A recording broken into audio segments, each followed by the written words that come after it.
लोगों ने हलन्त्यम सूत्र से लेकर के और आदिरंतेन सहेता सूत्र तक हलों की अर्थात व्यंजनों की बात की थी। लेकिन आदिरंतेन सहायता सूत्र में प्रत्याहार बनाने के लिए अजो मतलब स्वरों की भी बात की गई थी। हाँ, स्वरों की भी बात की गई थी। तो आज हम लोग स्वरों की भी बात करेंगे, स्वर की ही बात करेंगे।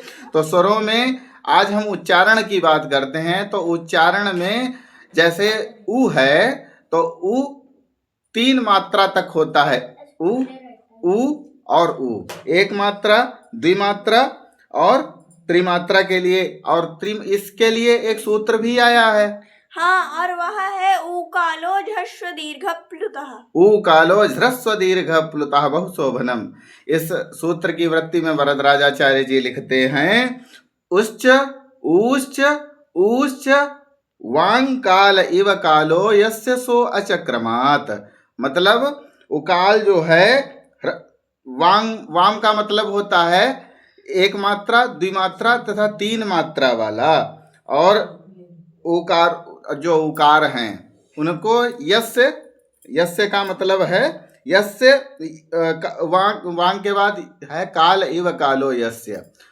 काल का मतलब हुआ उच्चारण काल के समान काल है जिसका, कालो यस्य उच्चारण काल के समान काल है जिसका, सो अच क्रमात्, सो माने सह माने वह, अच क्रमात् माने क्रम से 3 प्रकार का होता है। वह 3 प्रकार का है ह्रस्व दीर्घ प्लुतः, ह्रस्व दीर्घ प्लुत संज्ञा वाला।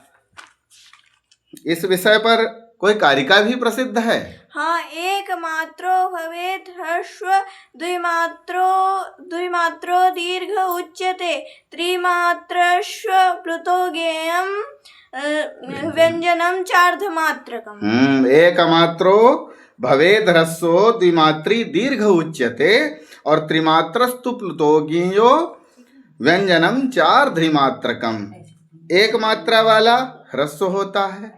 जैसे देखिए हम लोग अ बोलते हैं तो अ बोलने में कितना समय लगता है, तो आ बोलने में जितना समय लगता है उसका 2 गुना समय आ बोलने में जो लगता है वह हो गया दीर्घ, अ ह्रस्व हो गया दीर्घ। और आ बोला या किसी को पुकारते हैं मुर्गे की आवाज में जो प्लुत है, तो उसी तरह से जब 3 गुना समय लगता है तो उसे प्लुत कहते हैं। 3 गुना समय, जैसे आजकल हम लोग ओमकार का नाद सुनते हैं, प्रणव, तो प्रणव का लेख बहुत लोग जो है ऊं को ओम बोलते हैं लिखने को। वास्तव में दयानंद सरस्वती जी जैसे वेद भाष्यकारों ने जो ओ बना करके 3 लिख करके माँ स्वीकार किया है, वो प्लुत रूप में ग्राह्य और स्वीकृत है। उसी ऐसे स्वरूप प्लुत के लिए मान्य हैं, और इन पर भी हम कभी विस्तृत चर्चा करेंगे। क्या आगे भी एक बात आती है कि ये इस तरह से ह्रस्व दीर्घ प्लुत आदि स्वरों के जो भेद हैं, क्या इसी तरह के भेद होते हैं या अन्य भी कोई भेद हैं?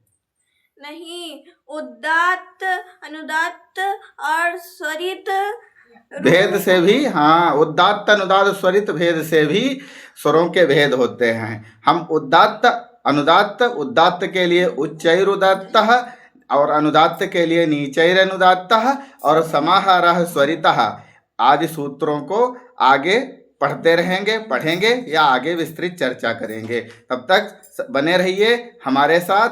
नमो नमः, नमो संस्कृताय, नमो शब्द ब्रह्मणे।